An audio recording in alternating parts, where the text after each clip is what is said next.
क्या कैंसर के बाद आपको डर है कि आपका चेहरा बिगड़ जाएगा, फंक्शन बिगड़ जाएगा, आपका यहाँ से लीक होता रहेगा या कहीं डिप्रेशन आ जाएगा? तो प्लास्टिक सर्जन्स इसमें आपकी हेल्प कर सकते हैं। आइए जानते हैं कैंसर सर्जरी के बाद प्लास्टिक सर्जरी का रोल। ज्यादातर आजकल प्लास्टिक सर्जन्स को कैंसर सर्जरी के दरमियान ही बुलाया जाता है। कैंसर सर्जन जो कैंसर में आपका जीभ, गाल, अंदर का तालू, होठ, ये सब जो निकाल देते हैं, उसको बनाने का काम प्लास्टिक सर्जन करता है। प्लास्टिक सर्जरी की मदद से ना ही सिर्फ आपका घाव भरता है, लेकिन इसके साथ में कॉस्मेसिस भी इम्प्रूव हो सकता है। काफी बार बड़ा घाव है तो एकदम नेचुरल रिजल्ट पहले जैसा बनाना पॉसिबल नहीं होता है, पर जब हम प्लास्टिक सर्जरी करते हैं तो सबसे पहले कवरेज माने आपका घाव भरना, दूसरा फंक्शन माने आपका जो भाग निकल गया है उसका जो काम है उसको कितना बेटर से बेटर करा जाए, और तीसरा होता है कॉस्मेसिस कि उसको कितना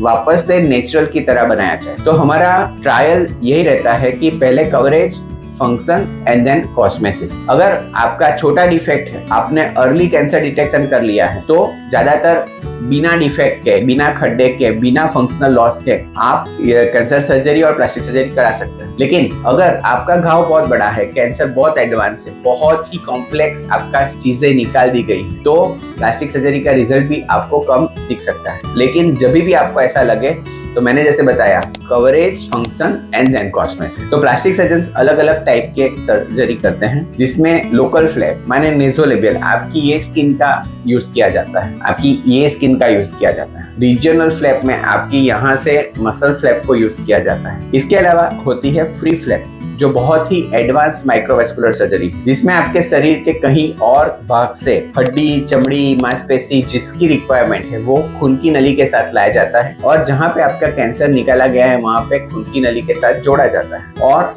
वो भाग वहाँ जिंदा हो जाता है, क्योंकि माइक्रोस्कोप में जोड़ के हम ओरिजिनल नली और नई लाई हुई टिश्यू की नली को जोड़ते हैं, तो वहाँ पे ब्लड सप्लाई चालू हो जाती है और वो टिश्यू वहाँ जिंदा हो जाता है। तो उसको फ्री फ्लैप बोलते हैं, फ्री माइक्रोवेस्कुलर फ्लैप बोलते हैं, जिसका सक्सेस रेट 90 से 92% जितना रहता है। ये बहुत ही सुंदर सर्जरी है जिसमें आपको फंक्शन, कॉस्मेटिक्स एंड कवरेज तीनों चीजें बहुत अच्छी मिलने की संभावना है। मैंने जैसे बताया, डिपेंड करता है कि आपका कितना बड़ा भाग निकाल दिया गया है, कितनी कॉम्प्लेक्स टिश्यू आपकी निकाल दी गई है। बाकी अदरवाइज कवरेज तो हर एक केस में हम लोग पॉसिबल करते हैं कि दे दे। मेन चीज, प्लास्टिक सर्जरी कब करनी चाहिए? अगर आपका कैंसर ऐसा है या आपका कैंसर सर्जन आपको बोलता है कि मुझे कैंसर का ऑपरेशन करवाना पड़ेगा, तो तुरंत ही पहले आस्क कीजिए, पूछिए उनसे कि इसमें प्लास्टिक सर्जरी की जरूरत है क्या। क्योंकि हमने काफी बार देखे हुए हैं कि स्किन ग्राफ्ट लगा देना, प्राइमरी बंद कर देना, बाद में पेशेंट्स को बहुत तकलीफ पड़ता है। तो प्लास्टिक सर्जरी का ऑप्शन पहले ही पूछ लीजिए कि वो जरूरत है, उनको बुलाना चाहिए कि नहीं।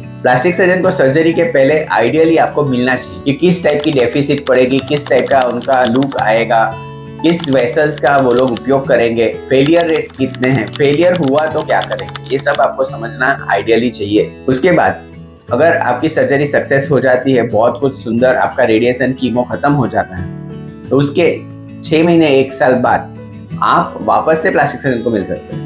वो आपकी फंक्शन में थोड़ा सा इम्प्रूवमेंट, या कहीं कोई लीक है तो उसमें थोड़ा इम्प्रूवमेंट, या फिर आपका कहीं पे डिप्रेशन है, आप चाहते हैं कि चेहरा पहले जैसा थोड़ा हो, तो उसका इम्प्रूवमेंट, ये सभी चीजें भी कर सकते हैं। तो प्लास्टिक सर्जरी कैंसर सर्जरी के दरमियान, कैंसर सर्जरी के बाद कभी भी आपको काम में आ सकती है। अगर आपके किसी रिलेटिव या किसको कैंसर है, कैंसर सर्जरी आप प्लान कर रहे हैं, तो पहले पूछिए कि प्लास्टिक सर्जन को बुलाएंगे कि नहीं। ये आपके रिजल्ट में जमीन आसमान का फर्क कर सकता है। Thanks for the time you give to us.